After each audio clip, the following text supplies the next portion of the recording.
시편 80편도 아삽의 시라고 표제에 나와 있죠. 아삽의 후손이 쓴 것으로 추정합니다. 그 역사적 배경은 북왕국 이스라엘의 멸망하고 난 직후나 혹은 조금 시간이 지난 이후에 남왕국에 살고 있던 그런 아삽의 후손이 북왕국까지도 다 남왕국과 하나가 되어서 망해버린 저 북왕국이지만 이제 회복되기를 하나님 앞에 소원하는 그런 기도로 보고 있습니다.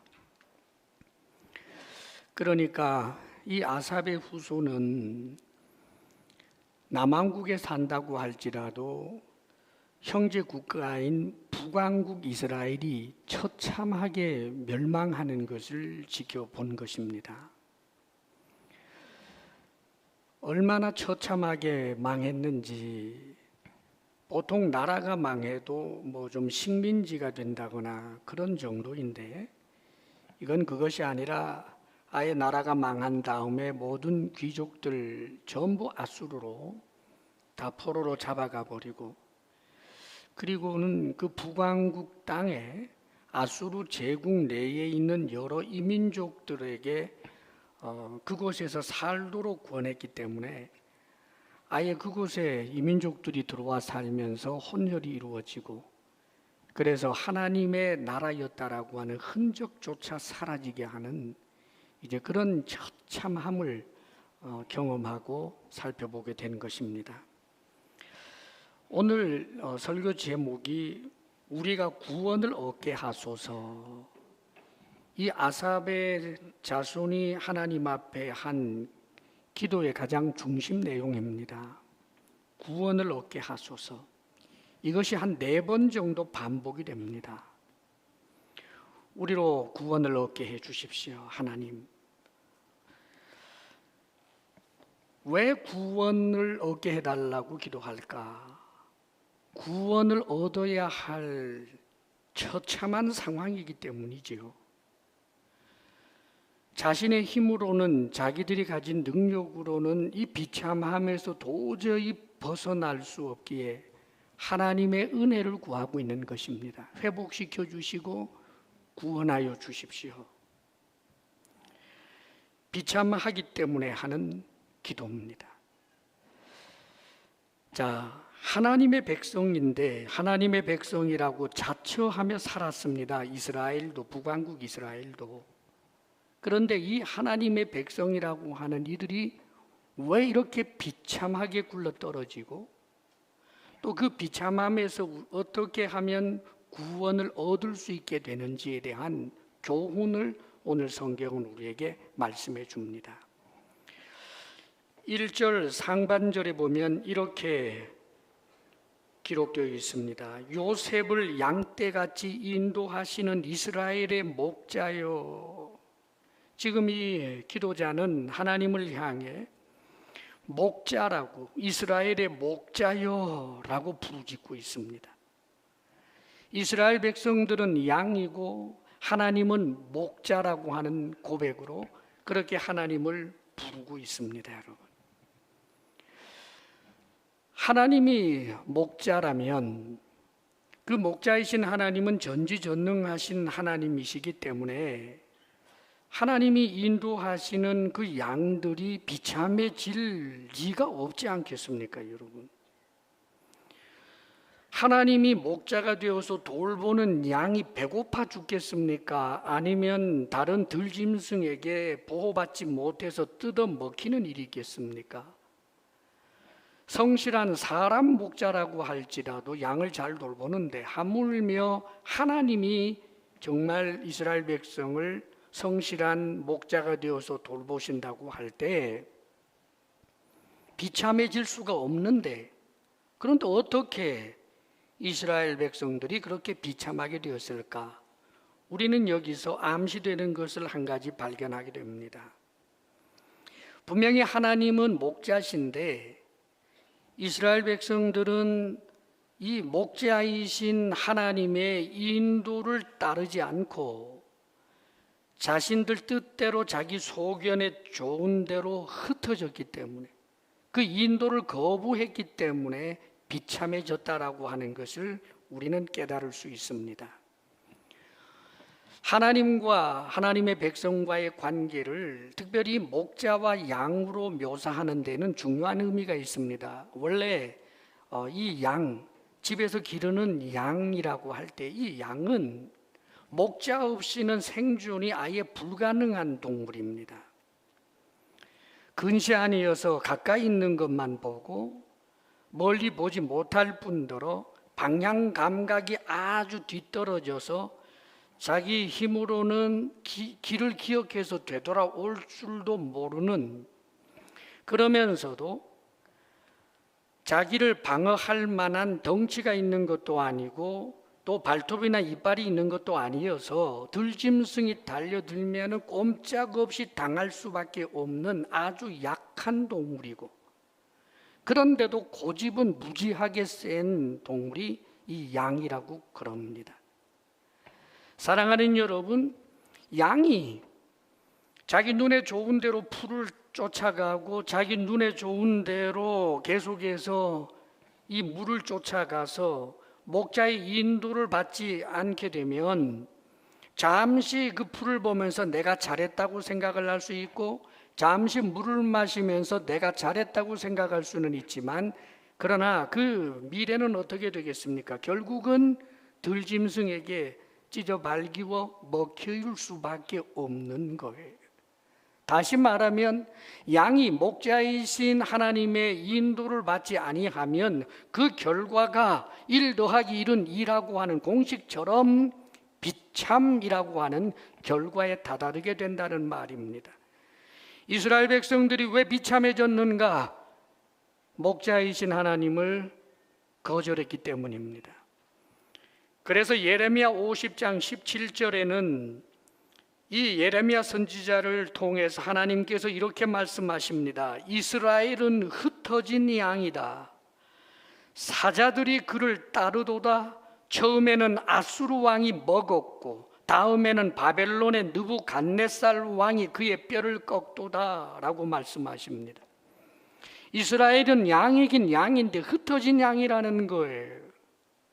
하나님을 따르는, 하나님의 인도하심을 계속해서 따르는 양이 아니라 제 소견에 좋은 대로 흩어진 양이 되었기 때문에 아수르에게 뜯어먹히고 바벨론에게 뜯어먹혔다라고 그렇게 성경은 말씀해 주고 있는 것입니다. 사랑하는 여러분, 우리가 먼저 한 가지를 기억해야 하겠습니다.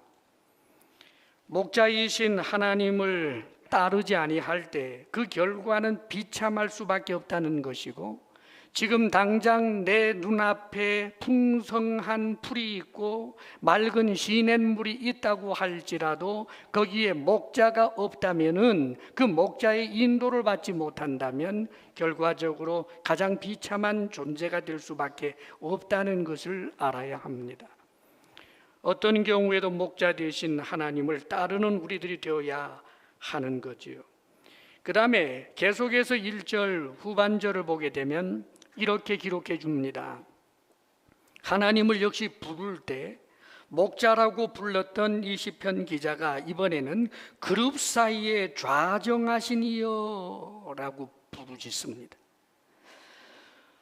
하나님을 목자라고 부르짖고 있고, 그 다음에는 하나님을 향하여 그룹 사이에 좌정하신 분이라고 그렇게 부르짖고 있지요. 그룹이란 천사들 가운데서 지고한 신분의 그런 영적 존재입니다. 하나님을 지근거리에서 하나님의 영광을 호위하고 있는 그런 영적 존재를 그룹이라고 그렇게 성경은 가르쳐 줍니다. 자, 그런데 왜 하나님 그룹 사이에 좌정하신 하나님을 이렇게 부를까요? 저 높고 높은 보좌 위에 그룹 사이에 좌정하신 그 하나님이라는 의미도 있지만 여기에는 더 깊은 의미가 담겨 있어요. 하나님께서는 이스라엘 백성들에게 광야 시대에 언약궤를 식양을 따라 만들게 하시고, 하나님께서 그 지성소 안에 하나님은 그 언약궤를 놓게 하시고 그 언약궤 안에는 하나님의 언약이 들어 있습니다. 십계명이지요. 그리고는 거기에 뚜껑을 덮게 되는데 그 뚜껑에 금으로 그룹을 조각을 해 놓았어요. 이 그룹을 아주 멋지게 조각해 놓은 그 뚜껑을 하나님께서 당신의 보좌로 삼으셔서 이스라엘 백성들하고 함께 하시는 것을 지금 말씀하고 있는 것입니다. 참으로 놀라운 이야기지요. 하늘의 하늘이라고 할지라도 하나님을 용납할 수 없을 텐데 그 놀라우신 하나님이 허물 많고 냄새나는 인간들, 그 인간들이 만들어 놓은 조그만한 그 언약궤 뚜껑을 하나님의 보좌 삼고 좌정하여 계시는 분, 함께 하시는 하나님, 사랑의 언약을 주시는 사랑의 하나님, 그런 의미가 여기 담겨 있는 것입니다. 자, 이 언약을 주시고 함께 하시는 이 사랑의 하나님, 언약의 하나님과의 관계 속에서 지금 2절은 이렇게 표현해 주고 있습니다.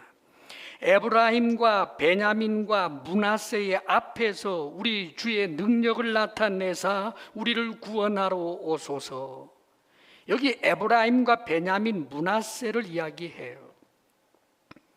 에브라임과 므낫세는 요셉의 아들입니다. 그리고 이 에브라임은 특별히 북왕국 이스라엘의 가장 주도 세력이고 전날에 시편 87편을 통해서도 78편을 통해서도 보았습니다마는 사실은 수많은 사람들로 하여금 범죄케 하는 일에 주동적인 역할을 한 그 지파가 에브라임 지파이지요. 이 북왕국의 주도적인 세력이라고 할 수 있는 에브라임과 므낫세 지파, 그리고 베냐민은 남왕국에도 있었지만 북왕국에도 함께 했던 지파가 이 베냐민 지파, 특별히 싸움을 잘하는데 아주 그런 이제 지파로 유명하지요. 그런데 에브라임, 베냐민, 므낫세 앞에서라고 표현합니다. 이것은 과거의 영광을 지금 기억하여 하나님 앞에 기도하는 모습이에요. 언약궤가 저 광야 교회에서 움직이게 될 때, 그럴 때 이스라엘 백성들은 바로 이 언약궤를 중심으로 해서 움직이게 되는 것입니다. 특별히 여기 에브라임, 베냐민, 므낫세 지파는 행진을 하게 될 때 언약궤 바로 뒤쪽에서 따르던 지파였어요. 그 모습을 한번 상상해 보십시오. 함께 하시는 하나님, 사랑의 언약을 주신 하나님, 목자 되시는 그 하나님을 지금 따르고 있는 거예요. 그 광야에서 이 언약궤와 함께 행진하고 있는 그 영광스러운 모습과 그 위엄을 한번 상상해 보십시오. 그때는 능력이 충만했습니다. 언약궤를 앞세우고 나아갈 때 가나안 땅을 정복할 수 있는 강력하고 강력한 그런 힘, 능력이 그들에게 있었습니다, 여러분. 그런데 왜 이렇게 초라해졌을까요? 함께 하시는 하나님, 사랑의 언약을 주시는 그 하나님, 이 하나님의 사랑에 이들이 배신했기 때문입니다.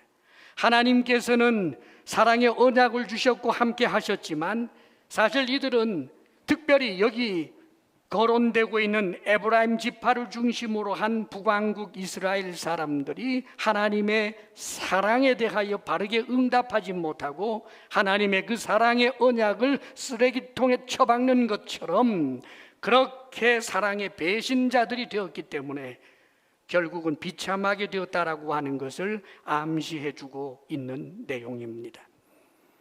사랑하는 여러분, 우리는 기억해야 합니다. 우리와 함께 하시는 하나님, 우리에게 사랑의 언약을 주시는 하나님을 배신하게 될 때 그 결과는 비참밖에 없다라고 하는 것입니다. 그렇기 때문에 열왕기하 17장에 보면 이스라엘 왕국이 버림받은 이유에 대해서 설명해 주고 있어요.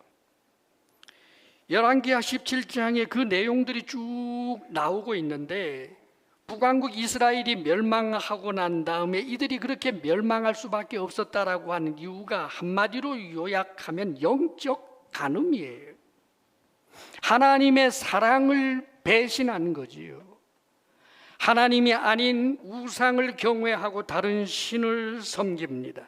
모든 푸른 나무 아래에서 아세라 목상을 거기 세워놓고 그곳에서 경배하고, 얼마나 우상을 숭배했는지 모릅니다. 곳곳에 산당을 만들어 놓고 아름다운 산들마다 다 산당이 있고 그곳에서 다른 이방신의 이름을 부르면서 분향을 합니다.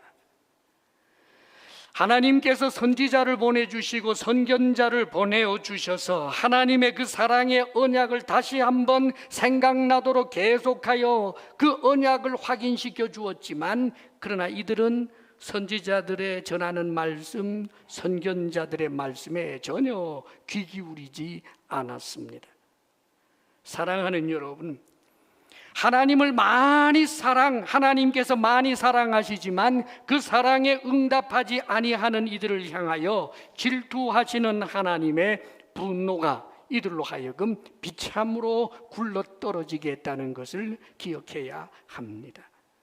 사랑이신 하나님이 질투하시는 하나님, 사랑이신 하나님이 공의로우신 하나님이라는 것을 우리는 잊어서는 안 된다는 말이지요. 우리 하나님은 우리를 사랑하시지만 사랑에 저당 잡혀서 우리의 포로가 되어버리는 분이 아닙니다. 여러분, 하나님은 하나님이십니다. 계속해서 오늘 말씀을 보면 4절에 이런 표현이 있습니다. 4절 말씀을 우리 같이 한번 읽어볼까요? 다 같이 시작. 만군의 하나님 여호와여, 주의 백성의 기도에 대하여 어느 때까지 노하시리이까? 이번에는 이 기도자가 만군의 하나님 여호와여 그러면서 주의 백성이라고, 자신들을 주의 백성이라고 표현합니다. 자신들이 하나님의 백성이라면 하나님은 누구라는 뜻입니까? 하나님이 왕이라고 하는 의미를 거기에 내포하고 있지 않겠습니까, 여러분? 왕이신 하나님, 사랑하는 여러분, 어느 나라에 전지전능한 왕이 있다면 혹시 걱정을 할 필요가 있겠습니까? 외적 침입을 걱정할 필요가 있겠습니까? 전지전능하신 하나님이 왕이 되셔서 자신의 백성들을 돌본다면 절대로 비참해져서는 안 되지 않겠습니까? 그런데 이게 웬일입니까? 5절 6절에 보게 되면 이런 표현을 씁니다. 주님께서, 왕이신 그 하나님이 그들에게, 주의 백성들에게 눈물의 양식을 먹이시며 많은 눈물을 마시게 하셨나이다. 하나님이 하나님의 백성들에게 눈물로 양식 삼게 만들고 눈물을 음료 삼게 만들었다는 거예요. 계속하여 피눈물 흘리도록 만드셨다는 거지요. 놀랍게도 왕이신 하나님이 당신의 백성들에게 그렇게 하셨다고 말씀하는 거예요. 6절에서는 이렇게 표현합니다. 우리를 우리 이웃에게 다툼거리가 되게 하시니 우리 원수들이 서로 비웃나이다. 하나님이 이웃 국가들에게 다툼거리가 되게 했다는 거예요. 다툼거리가 되게 했다는 것은 무슨 뜻일까요? 워낙 얕잡아 보이기 때문에 이쪽에서도 저쪽에서도 그저 마음 잡고 툭툭 시비를 걸어도 될 대상, 그렇게 초라한 대상으로 만들어 놓았다는 거지요. 여러분, 힘 있어 보이는데 누가 시비 걸겠습니까? 견고하고 단단하고 영광스러운 자에게 어느 누가 함부로 시비하겠습니까마는, 놀랍게도 하나님의 백성들을 지극히 초라하고 나약하게 그렇게 보이게 해서 이웃의 나라들이 여기저기에서 시비를 걸고 지어받고 조롱거리가 되겠다는 거지요. 사랑하는 여러분, 도대체 하나님이 왜 당신의 백성들에게 그렇게 하겠습니까? 왕이신 하나님을 왕으로서 인정하지 않았기 때문입니다. 사랑하는 여러분, 왕이신 하나님을 왕으로서 온전히 대우하지 않는 것, 다시 말하면 하나님은 왕이시기 때문에 왕이 주는 법령이 있습니다. 왕이 주시는 그 법령 안에서 사람들은 보호도 받고 그 법 안에서 모든 풍요를 누릴 수 있는 법입니다만은 법을 어기게 되면 범법자가 되고, 하나님께서는 법을 주신 왕이신 하나님은 심판자가 되어서 하나님의 법을 어긴 하나님의 백성들을 비참하게 만들고 눈물을 먹고 마시게 만들었다고 지금 성경은 말씀하고 있는 것입니다. 사랑하는 여러분, 이스라엘 백성들이 비참하게 된 것, 하나님의 법을 자신들의 삶에 전혀 적용하려고 하지를 않았습니다. 성경을 보면 이스라엘 백성들이 멸망한 이유에 대하여 이곳저곳에서 선지자들을 통하여 증언해 주는 내용들이 있습니다. 고아와 과부들을 돌아보라 했더니 고아와 과부들을 오히려 참으로 피눈물하게 나게 만들면서 그들을 착취하는 그런 사회 모습, 이스라엘의 모습이었습니다. 뇌물을 멀리하라고 하였지만 뇌물을 받고는 흰 것을 검다하고 검은 것을 희다하는 그런 악한 모습들이 이스라엘 사회에 만연해 있었습니다. 하나님의 법이 있었지만 그 법을 따라 살고자 하는 이들이 없었습니다. 여러분, 극히 드물었습니다. 안식년이 되어도 안식년 의미를 따라서 종들을 풀어놓아주는 일도 없고, 희년이 되었다고 할지라도 말씀대로 그 희년대로 하는 흔적이 아예 없습니다. 하나님의 법은 있지만 하나님의 법을 무시하는 하나님의 백성, 하나님은 법대로 심판하시는 분입니다. 법을 따를 때 존중받고 보호받고 풍요를 누리지만 법을 어길 때 그 법에 해당하는 하나님의 심판의 칼날이 있는 법입니다. 이스라엘 백성들이 비참하게 된 것, 왕 되신 하나님의 법을 어겼기 때문입니다. 그리고 8절에서부터 16절까지의 내용을 보게 되면 이스라엘 백성들이 비참하게 된 이유를 또 한 가지 이 유비를 보면서 발견하게 됩니다. 8절에 이렇게 기록해 주지요. 주께서 한 포도나무를 애굽에서 가져다가 민족들을 쫓아내시고 그것을 심으셨나이다.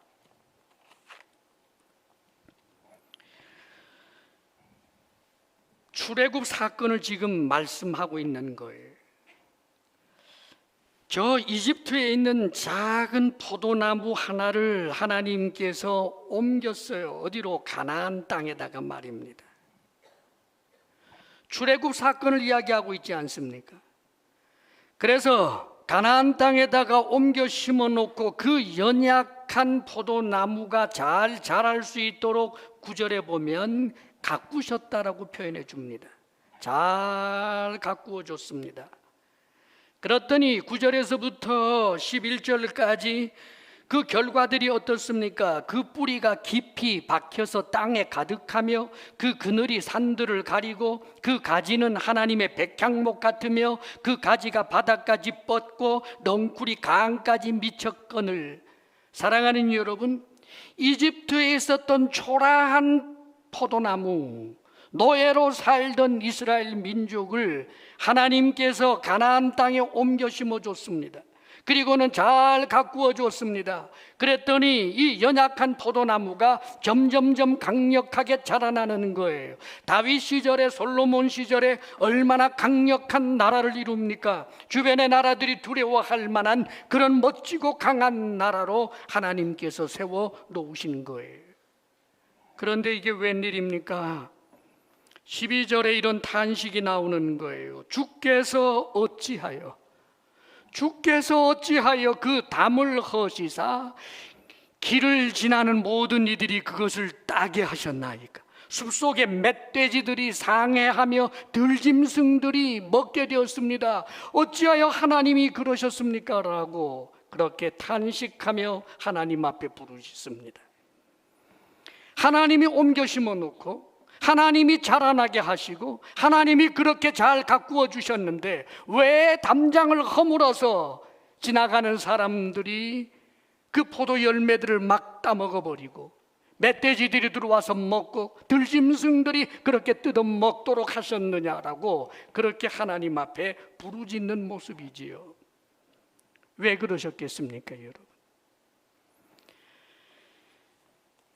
이사야 5장 1절에서 7절에 보면 특별히 이스라엘 백성들을 포도나무로 비유하시면서 포도나무 주인 되시는 하나님께서 이 포도원을 그렇게 완전히 망하게 한 이유에 대해서 말씀해 주시는 내용이 있습니다.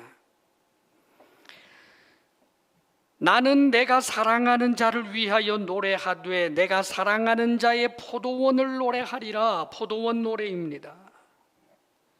하나님께서 이렇게 말씀하십니다. 땅을 파서 돌을 제하고 극상품 포도나무를 심었도다. 그 중에 망대를 세웠고 또 그 안에 술틀을 팠도다. 좋은 포도 맺기를 바랐더니 들포도를 맺었도다.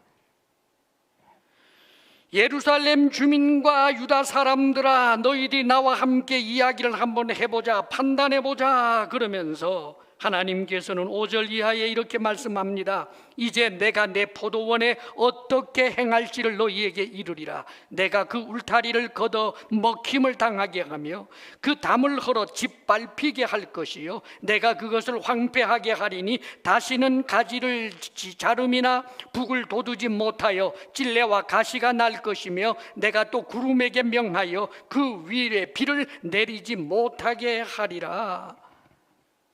사랑하는 여러분, 이유를 뭐라고 말합니까? 좋은 포도 열매 얻기를 원했는데 들 포도 열매라는 거예요. 나쁜 열매를 맺었기 때문에 그래서 울타리를 제하여 버리고 그렇게 황량하게 만들었다라고 말씀하고 있는 것입니다. 사랑하는 여러분, 하나님은 포도나무 주인 되시고 포도나무는 하나님에게 좋은 열매를 맺어 드려야 하는 것입니다.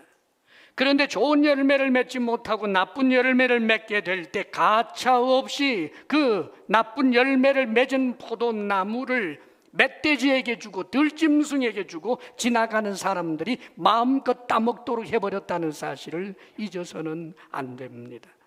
결국 이들의 비참한 이유는 하나님께서 원하시는 열매를 맺지 못했기 때문입니다. 이사야 말씀에 보게 되면 이들이 하나님께서 원하시는 열매를 맺지 못하고 어떤 열매를 맺었을까? 들포도를 맺었는데 그 들포도라는 게 다른 것이 아닙니다. 정의를 바랐더니 포악입니다. 정의의 열매가 아니고 포악의 열매 말입니다. 공의를 바랐더니 오히려 많은 사람들을 억울하게 하는 포악한 짓들만 합니다. 악을 선하다 하며 선을 악하다 하며 흑암으로 광명을 삼으며 광명으로 흑암을 삼으며 쓴 것으로 단 것을 삼으며 단 것을 쓴 것을 삼는 자들 화 있을진저라고 말씀합니다. 사랑하는 여러분, 하나님께서 아름다운 열매를 원했지만 나쁜 열매를 맺어도 괜찮다고 생각하지 마십시오. 좋은 열매를 원하시는 하나님께서 나쁜 열매를 맺으면 가꾸고 돌보았던 그 사랑을 주었던 하나님이 땀을 흘렸던 포도나무라 할지라도 망가뜨려 버린다는 것을 말씀하고 있는 것입니다. 오늘날 우리도 마찬가지입니다. 우리는 오늘 하나님 앞에 어떤 열매를 맺고 있습니까? 성경은 결단코 오늘을 살고 있는 우리 성도들도 하나님 앞에 하나님이 원하시는 아름다운 열매를 맺어야지 들 포도와 같은 악한 열매를 맺지 말라라고 경고해 주십니다. 갈라디아서 5장 19절 육신의 열매에 대하여 이렇게 경고합니다. 육신의 일은 현저하다라고 말하며 육신의 열매를 이렇게 계속하여 목록을 제시해 줍니다. 음행, 더러운 것, 호색, 우상 숭배, 주술, 원수 맺는 것, 분쟁, 시기, 분냄, 당 짓는 것, 분열과 이단, 투기, 술 취함과 방탕. 사랑하는 여러분, 이것은 들 포도 열매와 같아서 하나님께서 결코 받지 아니하는 열매인 것입니다. 우리는 이런 열매를 맺는 자가 되지 않아야 합니다. 왜냐하면 이런 열매에 대하여서는 하나님께서 가차 없는 심판을 하신다라고 오늘 성경은 우리에게 가르쳐 주고 있기 때문입니다. 우리가 맺어야 할 열매, 사랑, 희락, 화평, 오래 참음, 자비, 양선, 충성, 온유와 절제와 같은 하나님이 절대로 금하지 아니하는 그 좋은 열매를 우리가 맺을 수 있어야 된다는 뜻입니다. 시편 80편에 하나님께서 이스라엘 사람들이 비참하게 되어서 하나님 앞에 구원을 요청할 수밖에 없는 그런 상황으로 전락하게 된 이유들을 우리는 이 말씀들을 통하여 살펴봅니다. 그렇지요. 하나님께서 목자로서 인도하시지만 흩어져서 목자를 따르지 않는 일. 하나님께서 사랑의 언약을 주셨지만 그 사랑의 배신자가 되는 것. 뿐만 아니라 하나님의 왕되심을 인정하지 않고 그분의 법령을 삶에 적용하지 않는 것. 하나님이 원하시는 열매가 있지만 하나님께서 원하지 아니하는 열매를 맺고 도도히 고개 들고 있는 것. 여기에 대하여 하나님께서 비참하게 심판하셨다는 것을 우리에게 가르쳐 줍니다. 그러면 사랑하는 여러분, 우리가 어떻게 해야 하겠습니까? 목자 되신 하나님을 잘 따라야 되겠지요. 하나님의 사랑에 우리가 바르게 응답해야 되겠지요. 하나님의 왕되심을 범사에 인정하고 우리의 삶을 하나님의 법령을 따라 적용하며 살아야 되겠지요. 악한 열매가 아니라 선한 열매를 맺는 사람이 되어야 되겠지요. 사랑하는 여러분, 할 수 있습니까? 결심만 한다고 되는 것입니까? 내가 이제부터는 목자를 따르리라 결심하면 그 다음부터 목자 따르지 아니하고 여러분들이 풀을 찾아서 여러분들이 원하는 물을 찾아서 돌아다니지 않을 자신 있습니까? 하나님의 큰 사랑 앞에 언제나 바른 사랑에 응답하여 목숨을 다하여 주님을 사랑할 자신이 있습니까? 왕 되신 하나님의 그 법령을 내 삶에 구체적으로 직장에서도 사회생활에서도 내 가정에서도 적용해낼 자신이 있습니까? 아름다운 열매를 계속해서 맺어낼 자신이 있습니까, 여러분? 우리는 절망해야 합니다, 여러분. 어느 누구도 결심함으로 구원받을 수 있었던 사람은 없습니다. 사랑하는 여러분, 이스라엘 백성들이 어떻게 된지 아십니까? 이런 성경이 기록되어 있고 이스라엘이 멸망한 것이 죄 때문이라고 하는 것을 알고 하나님을 멀리했기 때문이라는 사실을 압니다. 그것을 지켜보았고, 그러나 유대 백성들 남왕국도 똑같이 하나님 앞에 범죄함으로 남왕국도 망하게 됩니다. 하나님 앞에 범죄하였기 때문에 망하였구나, 그것을 깨달은 그들 바벨론으로 포로로 잡혀가서 그리하여 하나님의 말씀을 따라 살겠노라고 회당도 만들고 율법에 대하여 더욱더 열심도 내었습니다. 돌아와서 하나님의 은혜로 70년 이후에 돌아와서 저 가나안 땅에 다시금 나라가 시작이 됩니다마는 여전히 죄가 가득합니다. 예수님께서 와 계실 때에 이스라엘 나라는 여전히 죄로 가득합니다. 몰라서가 아닙니다. 아는데 안 되는 거예요. 그러면 어찌해야 하겠습니까? 누가 있어서 하나님의 이 엄청난 심판 앞에 면할 수 있겠다는 말입니까? 오늘 성경은 놀라운 말씀을 우리에게 가르쳐주고 있습니다. 17절, 18절 말씀을 보게 되면 그 가운데서 17절 말씀을 여러분 귀 기울여 들으시기를 바랍니다. 주의 오른쪽에 있는 자, 곧 주를 위하여 힘있게 하신 인자에게 주의 손을 얹으소서. 주의 오른쪽에 있는 자, 주를 위하여 힘있게 하신 인자, 사람의 아들, 그가 누굴까요? 그에게 손을 얹으소서. 손을 얹는다는 것은 능력을 주고 거기에 영광을 주고 사명을 주고 왕으로, 제사장으로 혹은 선지자로 세워서 그에게 강력한 하나님이 힘을 주시옵소서. 그리하면 그 힘있는 인자로 말미암아 18절에 그리하시면 우리가 주에게서 물러가지도 아니하게 되고 우리가 소성하게 될 것이라고 고백합니다. 그리고 18절에 우리가 구원을 얻으리다라고 고백하고 있습니다. 여러분, 하나님의 오른쪽에 있는 자, 인자, 그가 누굴까요? 많은 학자들이 하나님의 오른쪽에 있는 자, 하나님께서 영화롭게 한 자, 1차적으로는 이스라엘 백성들에 맞는 이야기입니다. 또 이스라엘의 왕, 그렇죠, 이스라엘의 왕에게 힘을 주셔서 이 어려움을 이기게 해달라고 하는 그런 뜻으로 많은 학자들이 그렇게 또 이야기합니다. 또 어떤 학자들은 왕이기는 하지만 이스라엘을 대표하는 왕, 그에게 힘을 달라고 했지만 결국은 이것은 이스라엘이 망한 다음의 이야기고 이스라엘의 그 왕들은 하나도 정통성이 없는 왕들이기 때문에 이스라엘의 왕이 아니라 아마 유다 왕이었을 것이다. 요시야 시절에 저 북왕국이 멸망해 있었지만 그 북왕국을 회복하고자 하는 그런 운동이 일어났으니까 아마 요시야 왕이 아니었겠느냐, 그렇게 학자들이 이야기하기도 합니다. 그러나 여러분, 궁극적으로 이것은 요시야 왕도 아니고 누구를 두고 이야기하고 있겠습니까? 진정한 왕, 다윗의 후손으로 오신 메시아, 예수 그리스도, 메시아에 관한 이야기를 하고 있는 것입니다. 인자는 메시아입니다.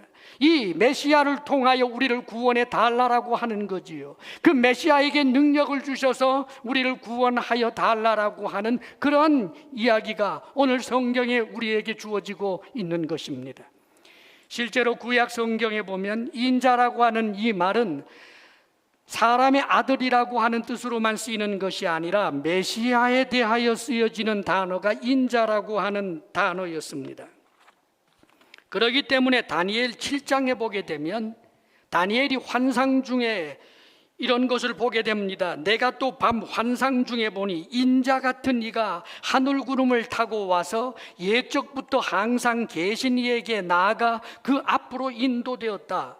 무슨 말입니까? 인자 같은 이가 옛적부터 항상 계신 이는 하나님입니다. 하나님 앞으로 나아갔고 그 인자 같은 이에게 하나님께서는 권세를 주시고 나라를 주시고 하나님께서는 영광도 주셨다라고 되어 있습니다.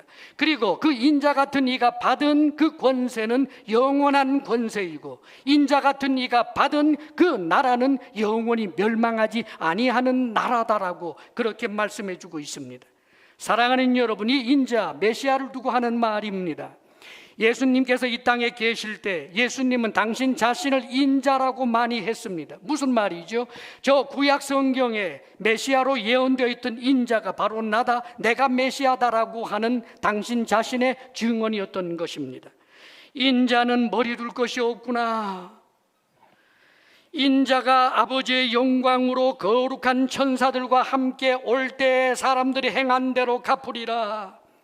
인자로 말미암아 사람들이 너희를 핍박하고 조롱하거든 오히려 기뻐하라. 하나님의 사자들이 인자 위에 오르락내리락 하는 것을 너희들 중에 볼 자들이 있으리라. 사랑하는 여러분, 당신 자신을 일컬어 인자라고 말씀하시는 것은 당신이 구약에서 예언되어 있었던 메시아라고 하는 예수님 스스로의 증인이기도 하는 것입니다. 여러분, 사랑하는 여러분, 요한계시록에 보면 사도 요한이 환상을 보게 되지요. 그가 7 금촛대를 보았습니다. 7 금촛대 사이에 거하시는 인자 같은 이를 보게 됩니다. 촛대 사이에 인자 같은 이가 계시는데 눈은 불꽃 같고 발은 빛난 주석 같고 그의 음성은 많은 물소리 같다라고 묘사해 주고 있지요. 이 인자 같은 이가 이렇게 말씀합니다. 나는 처음이요 마지막이니 살아있는 자다. 내가 전에 죽었었도다. 나는 세세토록 살아있도다. 이렇게 표현하십니다. 사랑하는 여러분, 처음이며 마지막인데 그러나 죽었다가 살아나서 세세토록 살아있는 분, 십자가에 못 박혀 죽으시고 부활하신 예수 그리스도 한 분 이외에는 없는 것입니다. 그렇습니다, 여러분. 어떻게 구원을 얻을 수 있습니까? 어떻게 이 비참에서부터 벗어날 수 있습니까? 아무리 선을 원해도 선을 행치 못하고 아무리 하나님의 법을 따라 살고자 할지라도 내 욕심이 나를 지배하여 다른 것을 왕으로 삼아버리는 나를 도대체 누가 구원한다는 말입니까? 하나님의 왕되심을 인정한다고 입으로는 이야기하지만 문득 재물을 나의 왕으로 주인으로 삼아버릴 때가 있고 이데올로기에 빠져버리기도 하고 인본주의에 빠지기도 하고 이 사회 문화 풍조를 따라서 사회가 하자는 대로 어깨춤을 추는 내가 어떻게 구원을 받을 수 있다는 말입니까? 사랑하는 여러분, 오직 예수 그리스도 그분밖에 없는 것입니다. 그것이 구원을 얻는 길이요 회복을 얻는 길입니다. 사랑하는 여러분, 예수 그리스도 없이 하나님의 목자 되심을 우리는 인도받지를 못합니다. 예수 그리스도를 믿지 아니하고 하나님의 인도를 받는다는 것은 애시당초 불가능합니다, 여러분. 예수 그리스도를 거부하면서 하나님의 사랑을 인정한다는 것 어리석은 이야기입니다. 예수님은 부인하면서 신적 존재를 인정하고 신은 나를 사랑한다, 신은 나를 사랑하고 신은 선하시다, 그러기 때문에 나를 사랑하는 신 앞에 나도 착하게 살리라. 사랑하는 여러분, 백날 돌을 닦아도 안 되는 것입니다. 예수 그리스도 그분 안에서 그분을 믿을 때 하나님의 사랑에 응답할 수 있는 것입니다. 예수 그리스도는 하나님께서 우리에게 주신 가장 큰 사랑이기 때문입니다. 예수 그리스도를 믿지 아니하고 하나님의 왕 되심을 우리는 인정할 수 없는 것입니다, 여러분. 사랑하는 여러분, 예수 그리스도를 통하지 않고는 우리가 육체의 열매가 아닌 아름다운 열매를 맺을 수가 없습니다, 여러분. 사랑하는 여러분, 몸부림치고 노력한다고 할지라도 아담적 본성의 뿌리를 내리고 튀어나오는 이 죄의 본성으로 말미암은 이 악한 열매를 어느 누가 스스로 거둘 수 있다는 말입니까, 여러분? 오직 하나, 예수 그리스도를 믿음으로 새로운 피조물이 될 때, 그런즉 누구든지 그리스도 안에 있으면 새로운 피조물이라. 이전 것은 지나갔으니 보라 새 것이 되었도다. 사랑하는 여러분, 예수님을 믿으십니까? 그렇다면 이미 시작된 것입니다. 여러분이 지금 아직도 예수 그리스도를 믿으면서도 불구하고 악한 열매들이 나온다고 할지라도 사랑하는 여러분, 그것을 한탄하고 슬퍼할지언정 낙심에 빠지지는 마십시오. 왜냐하면 계속하여 나의 연약함을 가지고 주님 앞에 나아가는 내가 어느덧 성령의 충만함으로 이 땅에서 성령의 열매를 맺는 일들도 있고, 그리고 언젠가 주님이 오시게 되는 그날 성령의 열매가 완전하여져서 우리는 하나님 앞에 지극히 완전한 사람들, 죄라고 하는 것은 알지도 못하는 사람처럼 그렇게 성화된 모습을 우리 스스로가 보고 놀라게 될 날이 올 것입니다. 오직 예수님밖에 없습니다. 그러므로 사랑하는 여러분, 예수 그리스도를 믿는 믿음의 길에서 그 어떤 것도 예수 믿지 아니할 이유를 내세우지 마십시오. 교회에 실망하는 것도, 성도라고 하는 자의 위선에 대한 것도, 사랑하는 여러분, 예수 믿는 것이 너무 힘들다고 생각하는 것 때문에라도 그 어떤 것으로도 예수 그리스도를 부인하는 자 되지 마십시오. 구원받을 길이 없고 회복될 길이 없기 때문입니다. 그리스도를 믿는 믿음을 견고하게 하시기를 주의 이름으로 축원합니다. 기도하겠습니다.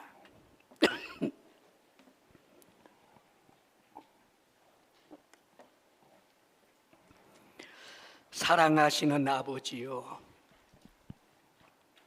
우리가 멸망한 이스라엘 백성이요, 우리가 멸망한 남왕국 유다 백성입니다. 오 주님, 하나님의 큰 은혜를 입었지만 하나님의 왕 되심을, 하나님의 주 되심을, 하나님의 목자 되심을, 하나님의 그 사랑을 거부한 참으로 비참한 존재가 우리들입니다. 우리를 이 사망에서 건져줄 이가 누구입니까? 우리 주 예수 그리스도로 인해 하나님을 찬양하며 하나님께 감사를 드립니다.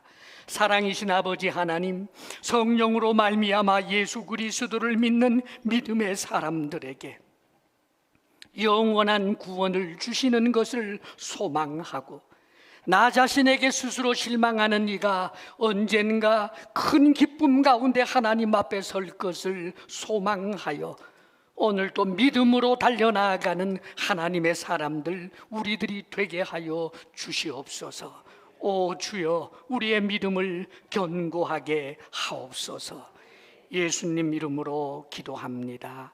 아멘.